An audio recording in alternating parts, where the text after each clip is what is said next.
Hi, it's Matt here from Go Green Autos, and here we have a 6-year-old Renault Zoe, and the common issue on the Zoe is these rear brake drums corrode. So this video I'm just going to show you what I do to tidy these up.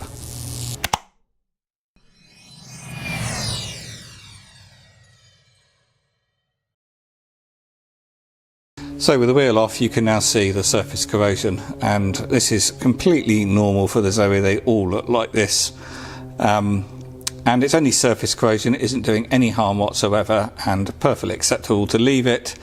But obviously you can see this surface rust through the spokes of the alloy wheel, so it doesn't take much to tidy these up. Got a newer Zoe here, a ZE 40, which I've already done because it was exactly the same, and actually with these newer alloys it is more visible because you've got the black against that drum.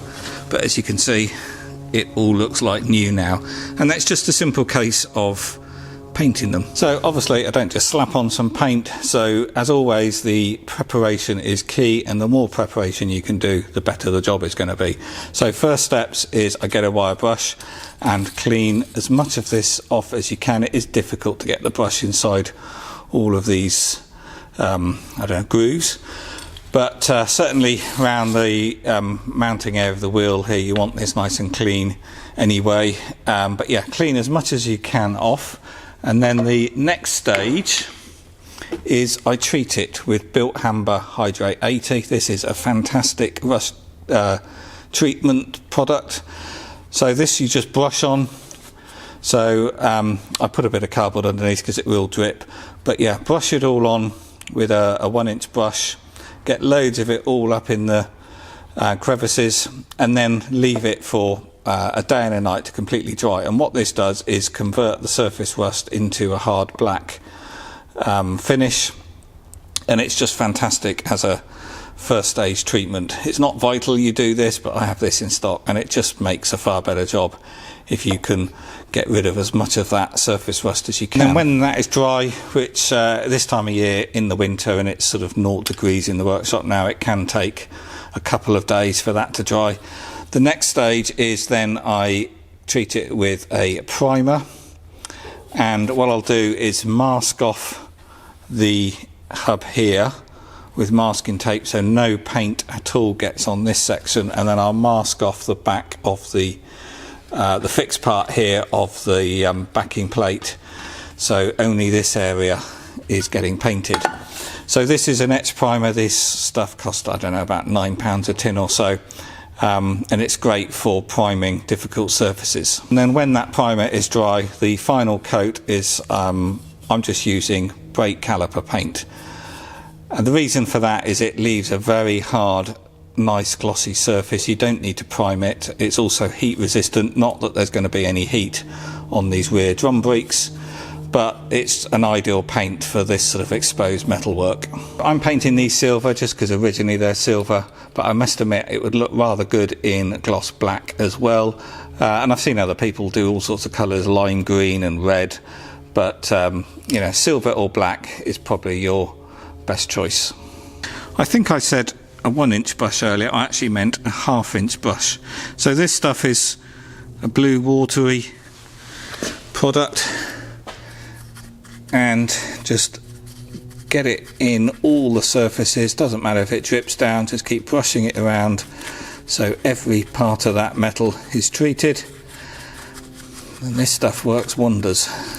So there we go, it's all done. Obviously spin it round to make sure you get all areas done, like I've missed a little bit in there.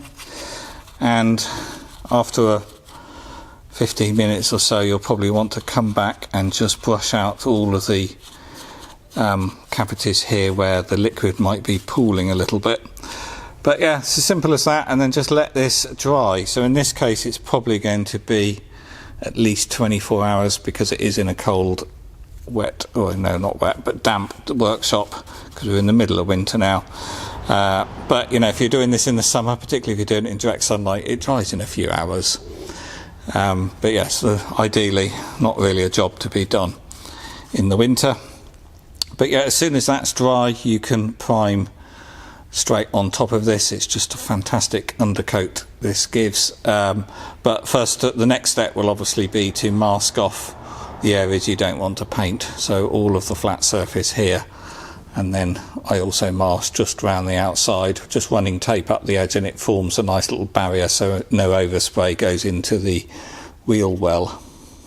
So that's the other side done now as well, so I'm going to leave this to dry now. It's Friday afternoon and I'm not back in now until Sunday afternoon, so it gives this plenty of time to dry. I suspect if other car dealers are looking at this, they're probably thinking, what the hell am I doing, wasting all this time doing a job like this? It's not going to make any difference to the value of the car. But and indeed, actually, you could just spray it straight with the caliper paint. Caliper paint is designed to stick onto calipers, so you don't really need to do this or do the prime step. But I treat all cars like they're my own. I want to do a proper job. You know, you could quickly spray that over this and that will probably last for a year or more before the rust starts coming through. But doing it like this, that is probably going to last for, I don't know, 4 or 5 years maybe even more. So here we are, I'm back in Sunday afternoon. Obviously the built Hamber product here is all dried, and I'm now going to mask up this area and get it ready for priming. So I've masked it up. Obviously you want to mask this area. It's not the end of the world if you don't get a great job around there, because you can just scrape off the paint with a razor blade if you did get any paint on the flat surface of the hub. But obviously you don't want to paint this because the wheel butts up against that, and you don't want any variance in thicknesses because you want the wheel to go nice and tight against that surface. And then I've masked all around this edge just because it gives a nice clean edge, so you're only painting the brake drum and not this backing disc. But also by putting the tape, masking this tape along this edge, it gives a bit of a protection so the overspray isn't going to go on any of the suspension components, and that's enough to catch it actually. So yeah, it does a rather good job. So now I'm going to spray it with the Etch Primer. I'm probably going to give it about 3 mist coats. I'll do one quick gentle coat and then let it dry a bit and see whether it's got in all the crevices. You tend to find when you're doing this you're going to have to sort of spray some of it, turn it round, spray it and sort of attack it at all angles to get in all of these crevices. But it's a very simple job, and I'll probably come back to you after the priming is done and after it's dried. So the primer is now dry, so now for the top coat. In this case I'm going to be using Halford's brake caliper paint in silver, but as always mist coats are better, so yeah, just evenly coat that.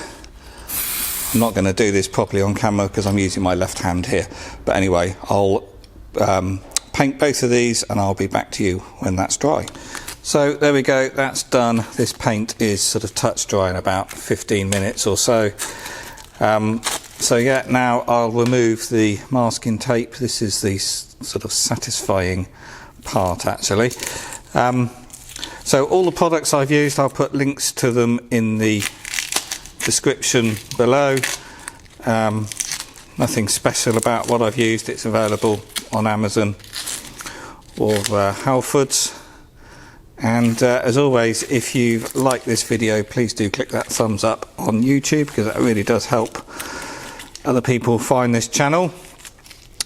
And yeah, I'm going to put the wheels back on. This does take sort of 24 hours to really go off.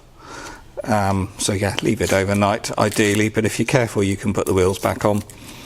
I'll also just get a blade and just scrape along that edge just to make sure it's completely flat, but yeah, it's pretty good. And more EV videos on the channel. I'm posting videos every week, so do have a look at the content that's already on the channel. Literally hundreds and hundreds of videos are there already. And I'll see you on the next one. Thank you for watching the video. This channel gets small viewing numbers, so to get the video noticed in people's feeds, YouTube favours videos with what they term engagement, and that basically means comments. So please do comment on the video, do ask me questions, tell me what you want to see next. Also hit the little thumbs up button if you found the video useful or you liked it. Do subscribe to the channel by clicking the subscribe button and then press the bell to be notified when new videos get uploaded. Also have a look at the back catalogue of videos. There are literally hundreds and hundreds of videos on the channel already, and also use the search function to find videos that you might find interesting. Thank you very much.